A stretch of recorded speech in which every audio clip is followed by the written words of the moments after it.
Hey everyone, it's Steve from the garden, and today I'm going to take you on a garden tour and harvest. This is the strawberry bed where I refreshed it. You can see here there's new growth from the transplants, and like these flowers, because I want these plants to focus on growth, not trying to produce fruit. I'm picking off any flowers that are coming up. That way the plant will divert its energy to growth. These are the fresh salsa tomatoes. I got my first ripe one on here, but they're more starting to turn color, so it won't be long before these will be getting harvested, and I'll can these. Next to the fresh salsa tomatoes is the popcorn. And this popcorn, as you can see, I'm 6 foot. And this popcorn is significantly taller than I am, and it's tasseling and producing silks, so it won't be long before these corn cobs are producing kernels, which I'll have to let dry before we can harvest. But I'm just like, I've never grown popcorn before, so I'm just really surprised how tall these got. Within the rows of popcorn are the sweet potatoes. And you can see the vines are going everywhere. It's totally filled in. And every one of these rows is like that. On the other side are the regular potatoes, and you can see the plants are starting to fade. So it won't be but maybe a few more weeks before we'll be digging out potatoes. Speaking of the sweet potato vines growing everywhere, they are making their way through the potato bed in different spots here. Now, in here I had something was digging around in there and exposed a couple of potatoes, but I must have caught it pretty fast because they hadn't turned green or anything. So I dug out some nice size Yukon Golds out of there, and I put those in the house. Now, most of the raspberries have stopped fruiting for the summer, but there's still a couple plants that are producing raspberries. Now, so far this year I've gotten about 13 pounds of raspberries, and that's just the summer harvest. Most of these new shoots should produce again in the fall, and we'll see what we get from there. This is my volunteer basil over here, and my lettuces. So these are big enough where I can pick from them, because this other spot over here, the lettuces are starting to bolt already. This area gets a little bit more sun than the others, so being kind of in a shady spot during the hot summer helps them last longer. Now, these plants here are all watermelons, and you can see down here I got some little watermelons starting to form. This area is the winter squash, so I have acorn squash and like a miniature butternut. So there's one of the acorns. There's another one, it's nice and green. This one, and you can't quite see it from here, but over in this corner over here, there's another one that's also green. Those are the ones I'm going to save for seed for next year. Over in this area, this is a lot of the butternut. So there's a little butternut right there.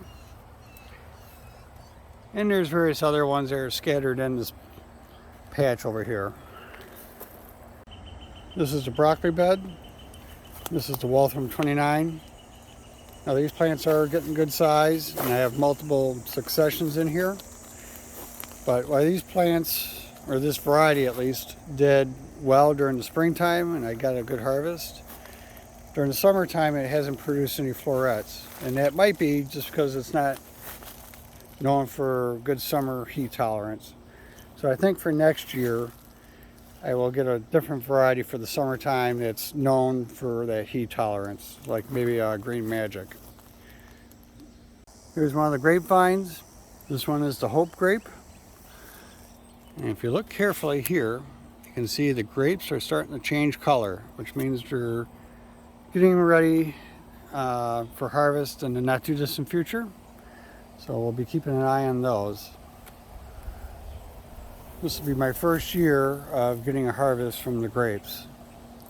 As long as we're here, we got the zinnias and other flowers all blooming along this corridor.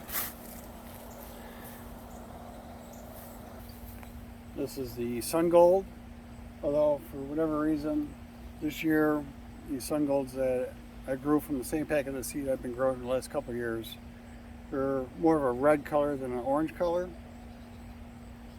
but it's producing a lot.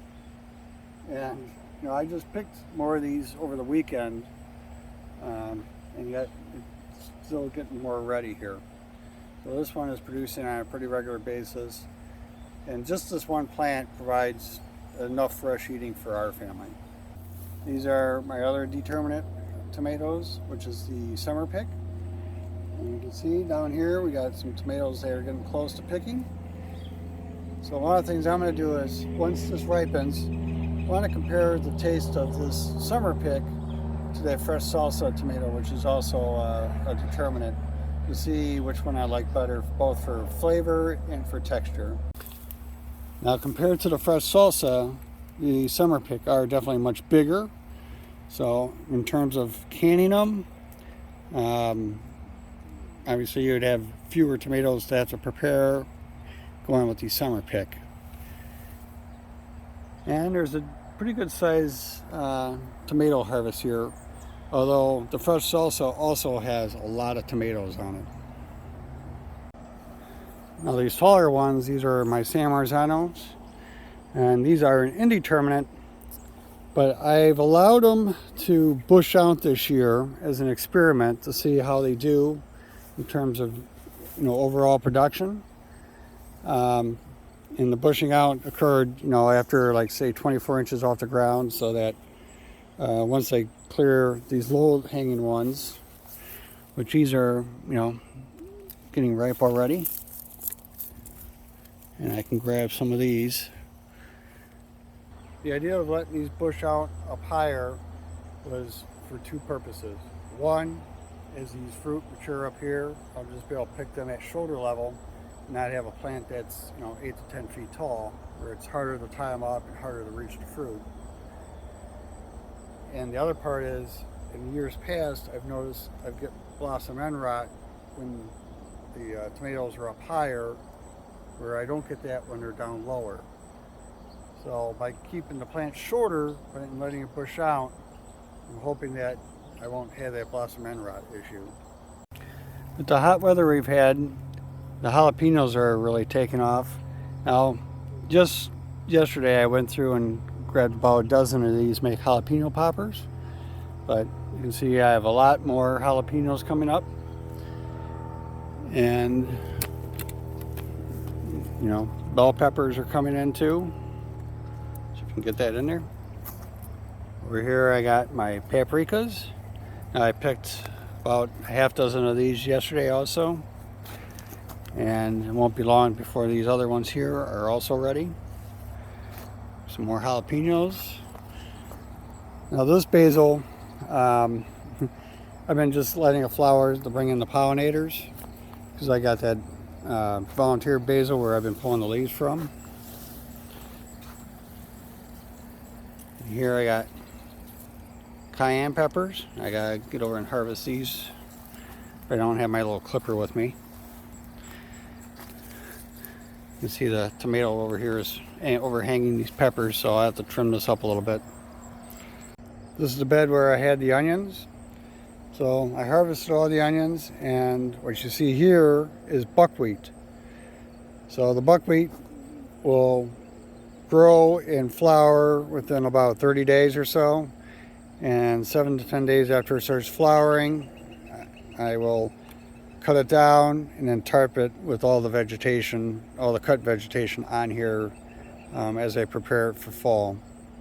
Now here we got the kidney bean and corn. We got plenty of kidney beans forming in here. So once these pods dry out, I will collect them and shell them. Now I did pick about 7 ears of corn last weekend. I got some more corn maturing over here. Now I still have an animal that's getting in here and causing havoc with the corn, munching on it.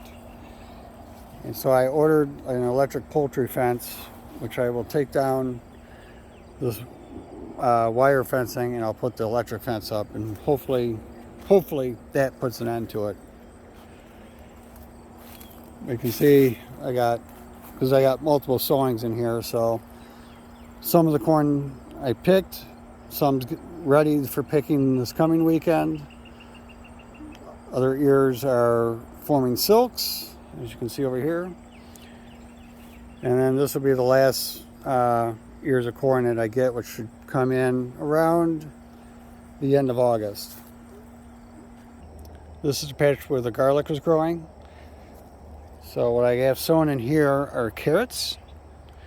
And what I did is I planted the carrot seed and covered them, and then used this board on top of the dirt after I soaked it down to hold in the moisture. Then as they start to sprout, I remove the board and I just keep it moist until the carrots get established. These are more peppers. This is an Italian pepper here. That one's pretty much ready for picking. Bell pepper, it's ready for picking. More bell peppers coming on. These peppers are the lunchbox peppers, at least they're supposed to be. Some more paprikas. These are my other Italian peppers. These are the Marzano. So I don't have my clippers with me, otherwise I would pick that. You can see those are going. The plants got kind of shaded out by these green beans, so they didn't really get as big as they probably should have. But they are producing some peppers, and I'll be able to try those out. This is my second sowing of green beans. You can see I got harvestable beans here. I need to go through and pick all these ones that are good size, along with from the first sowing. Now, so far as I've been picking these, we get plenty of beans for our family, where we have beans probably about once a week, and for us that's enough. But 2 sowings has been plenty adequate for us. Now the peas, you can see, are completely done. There's some few more pods in here I can pick for the seeds for replanting. But what I'll need to do is, now that they're totally done, I just need to clear out this area, remove the little trellis I got here, and I think I will plant some more carrots in this spot. That'll take place probably this coming weekend, or maybe the weekend after. These are the sweet potatoes in the buckets. You can see they've leafed out quite well. At the end of the season, when these are done, all I have to do is flip the buckets over and pull out the sweet potatoes. That makes them real easy to harvest. And we'll see how the yield is on these versus what's in the ground. Potatoes grown in buckets, they're also starting to fade out. And the same process is done here as with the sweet potatoes. As these finish up, you just dump the bucket over, get the potatoes out, put the dirt back in, you're all done. And then the soil from these can be used again next year with some light amendment. They're stargazer lilies and marigolds, so they make a good combination, with the marigolds being low and the lilies being taller. Now these lilies have a pretty strong fragrance to them, so anytime you're in this area, you really get a nice fragrance from them. Well, that's it for today on this hot summer day. Hope you enjoyed. Subscribe if you haven't already. We'll see you on the next one.